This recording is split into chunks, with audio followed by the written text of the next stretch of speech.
గమనించాలి. ఎవరు కూడా మధ్యలో ఎవరు స్లోగన్స్ ఇవ్వకూడదు. స్టూడెంట్స్ అనేది అందరూ కూడా ఈరోజు మన దేశంలో మీరు ఏ మహానీయుల గురించి చెప్పిండ్రో బాబాసాహెబ్ అంబేద్కర్ ఒకటే మాట చెప్పిండు, దేశంలో ఉన్న నాణ్యమైన నా దేశం కార్డులు అక్కర్లేకుండా, నా దేశం ఆరోగ్యశ్రీ కార్డు అక్కర్లేకుండా తన కాళ్ళ మీద తను బతికేటువంటి శక్తి వస్తుంది. నా దేశం సమానత్వంతో బతుకని చెప్పినటువంటి మహనీయుడు బాబాసాహెబ్ అంబేద్కర్ గురించి మనం చేస్తున్నాం. ఆ స్ఫూర్తితో డాక్టర్ కొఠారి గారు ఈ దేశ భవిష్యత్తు తరగతి గదిలో నిక్షిప్తమైందని చెప్పిన మహనీయుడు డాక్టర్ కొఠారి గారు. అబ్దుల్ కలాం గారు బతుకున్నంత వరకు ఆయన పిల్లలతో ఇంటరాక్ట్ అయ్యేది, పిల్లలతో మాట్లాడేది. పిల్లలారా, మీ మేధస్సు వికసిస్తే ఈ దేశం ఫలిస్తుందని చెప్పి నమ్మిన మహనీయుడు అబ్దుల్ కలాం. ఆ అబ్దుల్ కలాం ఆ పిల్లలు గొప్పగా కలలు కనాలి, పిల్లలు గొప్పగా చదువుకోవాలి, ఈ దేశాన్ని ముందుకు తీసుకుపోవాలని చెప్పి జీవితాంతం ప్రబోధించిన మహానాయకుడు ఇవాళ అబ్దుల్ కలాం. ఇవాళ మనం చూస్తా ఉన్నాం, నరేంద్ర మోడీ గారు దేశ ప్రధానమంత్రిగా ఉన్నప్పటికి కూడా 10వ తరగతి ఎగ్జామ్స్ అప్పుడు, ఇంటర్మీడియట్ ఎగ్జామ్స్ అప్పుడు పిల్లలు టెన్షన్లో ఉంటారు, వాళ్ళతో ఇంటరాక్ట్ కావాలని చెప్పి ప్రతి సంవత్సరం ఇంటరాక్ట్ అవుతున్నటువంటి దేశ ప్రధానమంత్రి నరేంద్ర మోడీ గారు అని చెప్పి మనం చేస్తున్నాం. ఏం కోరుతున్నాడు నరేంద్ర మోడీ గారు? ప్రపంచంలో అత్యధికంగా విద్యార్థులు ఉన్న దేశం నా భారతదేశం, ప్రపంచంలో అత్యధికంగా యువశక్తి ఉన్న దేశం నా భారతదేశం. నా విద్యార్థులు, నా యువత క్వాలిటేటివ్గా ఉండాలి, ఆరోగ్యవంతంగా ఉండాలని చెప్పి కలలుగన్నటువంటి మోడీ గారు వారంట మాట ఏంటంటే, కుటుంబం ఎదిగితే రాష్ట్రం ఎదుగుతుంది, రాష్ట్రం బాగుపడితే దేశం బాగుపడుతుందని చెప్పి నమ్మే మహనీయుడు నరేంద్ర మోడీ గారు అని చెప్పి మనం చేస్తున్నాం. ఎందుకు వచ్చింది ఇవాళ? నా ఇంట్లో నా కూతురు డాక్టర్ అవ్వడం గొప్ప కాదు, మా రామచంద్రరావు గారి ఇంట్లో వాళ్ళ కొడుకు ఒక అడ్వకేట్ అవ్వడం గొప్ప కాదు. నా కూరగాయలు అమ్ముకునే తల్లి, నా ఆటో నడిపే మా అన్న, బండ్లు అమ్ముకొని బతికేటువంటి మా కార్మికుడు, వ్యవసాయ పొలాలలో మట్టిని అమ్ముకొని జీవితాంతం మా బతుకు మా పిల్లలకు రావద్దని ఇవాళ పిల్లలైనా గొప్పగా చదువుకుంటే గొప్ప వాళ్ళైతే చూసి మురవాలనుకుంటుంది బాబు రేవంత్ రెడ్డి. నీకు తెలుసా ముఖ్యమంత్రి అంటే అర్థం? నా తల్లి, నా తండ్రి, నా పిల్లల కోసం ఏం ఆలోచిస్తుందో. 4 కోట్ల తెలంగాణ ప్రజల గురించి మాట్లాడుతున్నావు కదా, తెలంగాణ జాతి గురించి మాట్లాడుతున్నావు కదా. 4 కోట్ల తెలంగాణ ప్రజానికానికి తల్లి ఎవరో తెలుసా రేవంత్ రెడ్డి? తండ్రి ఎవరో తెలుసా రేవంత్ రెడ్డి? రాష్ట్ర ముఖ్యమంత్రి అనే విషయం మర్చిపోతున్నావు. రాష్ట్ర ముఖ్యమంత్రి కదా తల్లి, తండ్రి. ఇవాళ నా తల్లికున్న సోయి, నా తండ్రికున్న సోయి నీకు లేనందుకు సిగ్గుతో తలదించుకుంటుంది తెలంగాణ సమాజం. నేనంటున్నా, నీకేమైనా జ్ఞానం ఉందా? నీకు ప్రభుత్వాలు, పార్టీలు వస్తాయి పోతాయి, కానీ ప్రభుత్వాలు మాత్రం శాశ్వతంగా ఉంటాయి. 1947లో మొదలైంది, 80 సంవత్సరాలు పూర్తయింది. అనేక మంది ప్రధానమంత్రులు మారిండ్రు, ఇవాళ ఈ రాష్ట్రంలో అనేక మంది ముఖ్యమంత్రులు మారిండ్రు. కానీ ప్రభుత్వపరమైనటువంటి స్కీములు, ప్రభుత్వపరమైనటువంటి ప్రణాళికలు మంచి అవుతున్నప్పుడు, బాగున్నప్పుడు అమలు చేసేటువంటి జ్ఞానం ఉంటుంది ముఖ్యమంత్రి గారు. నువ్వు ఏమంటున్నావు?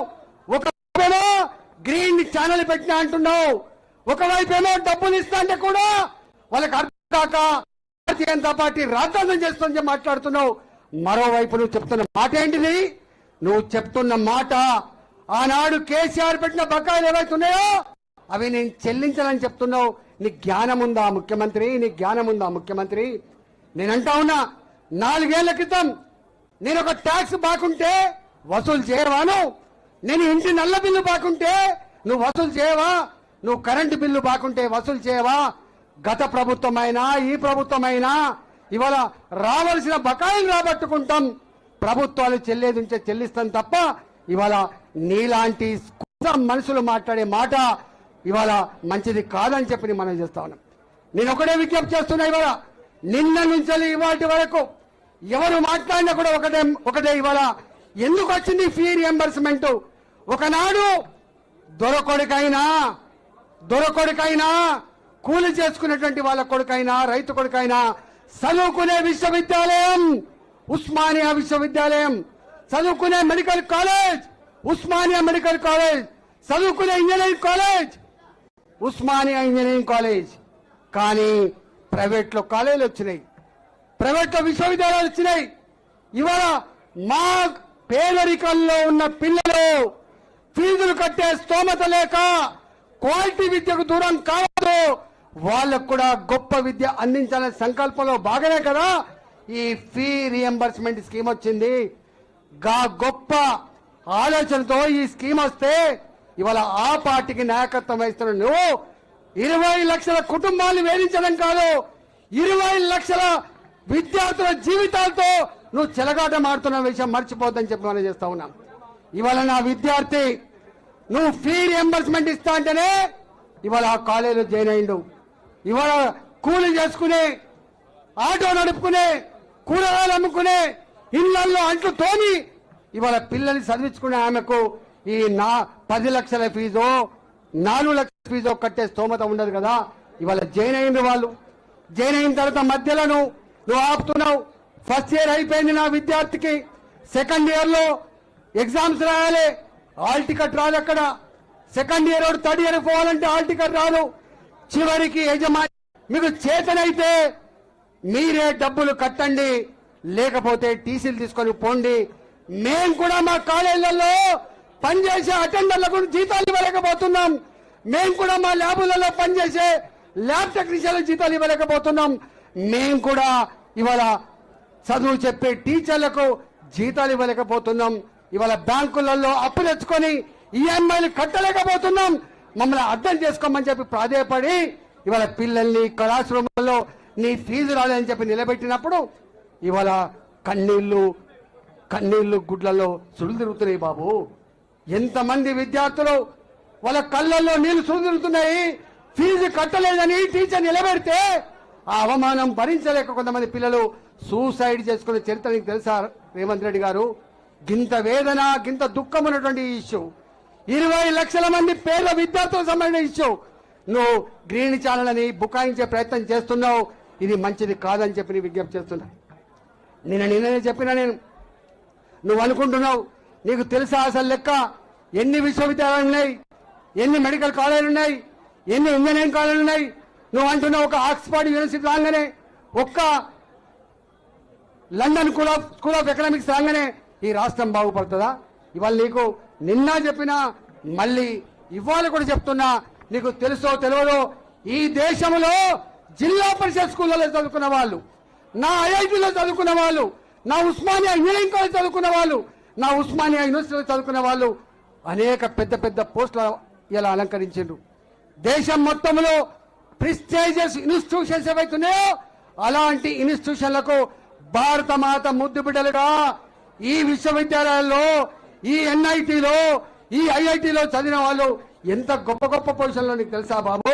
ఇవాళ గూగుల్ సిఇఓ సుందర్ పిచాయ్ ఈ దేశం మట్టి బిడ్డ, ఇక్కడే చదువుకున్న బిడ్డ. అంతేకాదు మైక్రోసాఫ్ట్ సిఇఓ సత్య నాందల్లా ఈ విశ్వవిద్యాలయం చదువుకున్న బిడ్డ. ఇలా ఐబిఎం సిఇఓ అరవింద్ కృష్ణ ఈ భారత మాత ముద్దు బిడ్డ. కాగ్నిజెంట్ సిఇఓ రవికుమార్ ఇక్కడి బిడ్డ. వరల్డ్ బ్యాంక్ ప్రెసిడెంట్ అజయ్ బాంగా ఈ దేశ బిడ్డ. మొన్ననే ప్రపంచంలో ఒక వింత చేసిన విద్యార్థులు స్కై రూట్ పేరుతో ఆకాశాన్ని జయించింది భారత మాత ముద్దు బిడ్డలే, మా పిల్లలే. బాబు, ఇవాళ నువ్వు మమ్మల్ని పట్టుకొని అవమానపరుస్తున్నావు.